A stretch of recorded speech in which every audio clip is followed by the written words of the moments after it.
Follow-up and corrections to my lecture on material implication and logical implication. I just wanted to make a few comments, some remarks about some of the things that came up during my lecture on material implication and logical implication, and also tie it in with the truth trees of chapter 2. Okay, so a lot of throughout the discussion regarding implication, there was some mention of consistency and how the truth trees are a test of consistency. So I want to just demonstrate that here. So let's let S equal the set of statements P only if Q or R, P only if either Q or R, and then the second statement is Q if and only if R. So we want to know, is this set of statements consistent? So we list the statements without negating any of them. Okay. So if we just list the statements without negating any of them, then we're testing for consistency. But we apply the rules just the same. So we get, using the rule of inference for if and only if, we get Q, R, and then on the other branch we get not Q and not R. Okay, so this branch goes up to here. This, of course, comes straight down. And then we apply the rule here, not P or Q or R, and not P or Q or R. So this goes up to here. This goes up to here. And this, of course, goes straight up. We see that we get an open path right here. We use the rule of inference on Q or R. We get this. These paths are open. And we do the same rule for Q or R over here. And we see that these actually close because we get Q going up, not Q. We get R going up and not R. But this not P path is still open. Okay. So since there's at least one open path, there's multiple, but if there's at least one, then the set of statements is consistent. And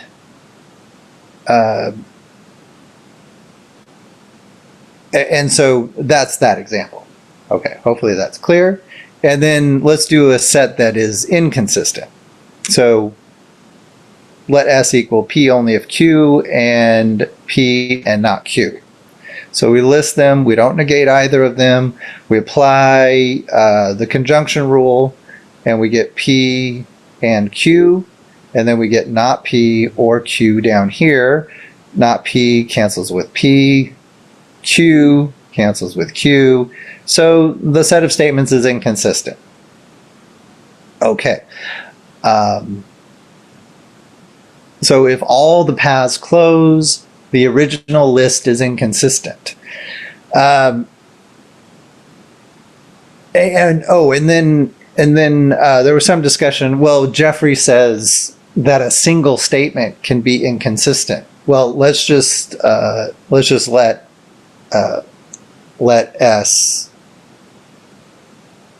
S equal P and not P. This is still a set. It's just a set with one member. And we can test the consistency. Is S consistent? So we can use the same terminology. And it all works out there. So that's kind of nice how we're not running into any verbal or conceptual difficulties. And this is why Jeffrey, uses consistency and applies it to a single statement. And we could just say, is the statement P and not Q? Is that consistent? And then we apply the conjunction rule. We get P, not P. We close it. It's inconsistent. So everything works out very nicely in terms of the truth tree methodology and applying that to a single statement. So that all works nicely. And then also if we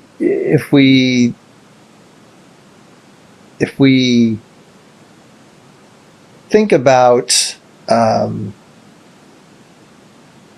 the definition of validity, this all makes sense as to why when we're testing the validity of an argument, do we negate the conclusion?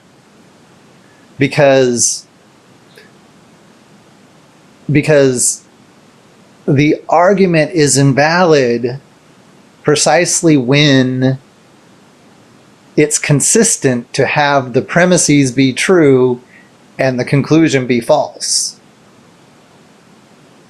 If the truth of the premises and the negation of the conclusion is consistent, that means the argument is invalid, according to this definition of validity. A valid argument is one whose conclusion is true in every single case in which all of its premises are true.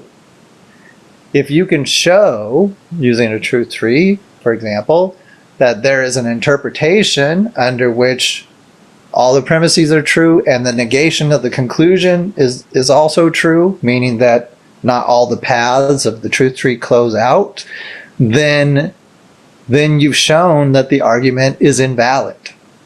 So there's a very close connection between consistency and validity. And Jeffrey is, even in chapter 1, but then also chapter 2, sort of emphasizing this point. Okay. When Matt and I were discussing things in the previous lecture, I came up with this this sort of explanation of the definition of validity, and I just wanted to tweak it a little bit to actually be more consistent with what came later in the lecture. I just wasn't preconceiving enough of what was to come to tie it all together. But there's a good tie-in here with problem 19 from chapter 1, problem 1.18.19, is that we can say if we let A equals the conclusion is true in this case and B the premises are true in this case, then we can say that the argument is valid if and only if the conditional, B only if A, is a tautology. And that is more precise. I mean, the way I stated it in the lecture was not as tight as this. So just adding in is a tautology actually fixes it. And so I should have said that tightens things up nicely. Okay, and then we have a truth table. Now I want to, sort of emphasize some of the cases here. Note that case 3 is ruled out when the argument is valid. Okay, so that is ruled out because if we say B only if A is a tautology, then in the universe of discussion, if we say that an argument is valid, then that logically implies that this third case is ruled out, that we can't have A false and B true, or we can't have the premises, in this case, that's B, being true, and the conclusion, A, being false. Okay?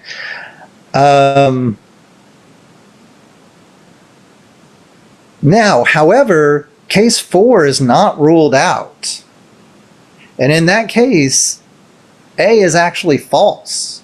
So you can have a valid argument when the conclusion is false. An argument can be valid even if in reality its conclusion is false.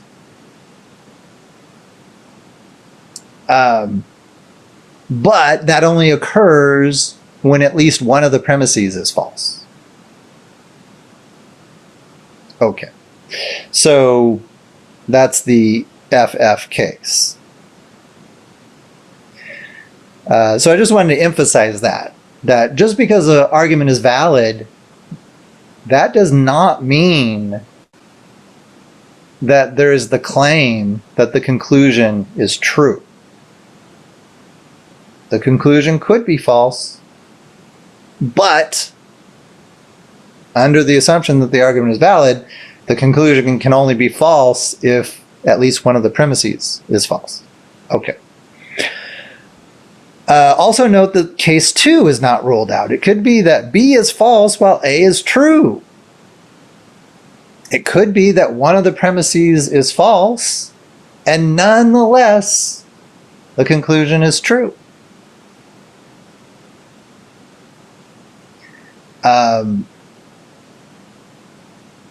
This is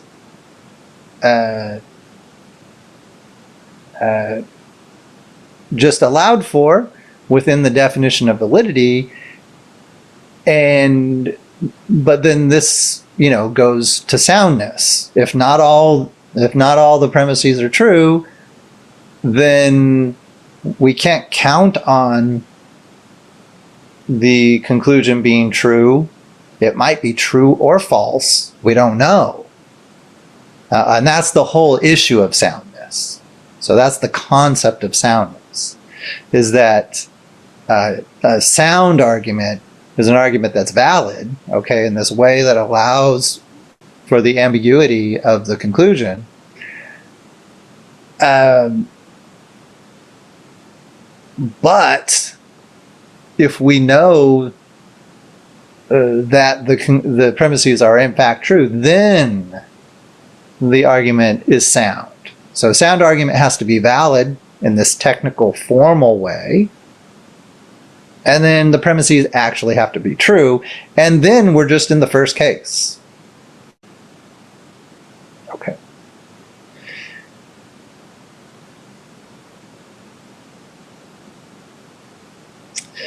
So, validity and hypotheticals. You often hear politicians say things like, oh, I don't want to discuss hypotheticals. And why don't they want to discuss hypotheticals? They don't want to discuss hypotheticals because they don't know if those premises are true, and when you start discussing hypotheticals, you can get into weird circumstances where maybe the conclusion is true or maybe it's false. And of course, a politician wants to know what the right answer is before he commits to any principle of logic, right? This is also like lawyers. They're not going to discuss hypotheticals. They just want to discuss a specific case, because in this case, if they're the defense lawyer, they're assuming that their client is innocent. They don't want to discuss hypothetical cases in which their client might be guilty. Validity, however, the concept of validity only wants to discuss hypotheticals. So validity only has to do with hypotheticals. When the definition of validity is met, all it is saying is that if, hypothetically, for the sake of argument, we assume that the premises are true, then the conclusion must be true. But this does not mean that the conclusion is actually true, because validity only deals in the hypothetical where the premises are in fact true. It rules out the case where the premises are true, all true, but the conclusion is false. But beyond that, it is open to the cases where the premises are not all true. In those cases, the conclusion could be true or false. It doesn't rule out either of those cases. Okay, so I just wanted to make those remarks, and I hope that maybe helps clarify a little bit from the lecture on implication, material and logical. And then this part is really important. I mean, this is the real reason I wanted to do this. I should have nailed this in the lecture, but I was, concocting things on the fly, and I didn't quite get it right on this point. So I just wanted to make that correction.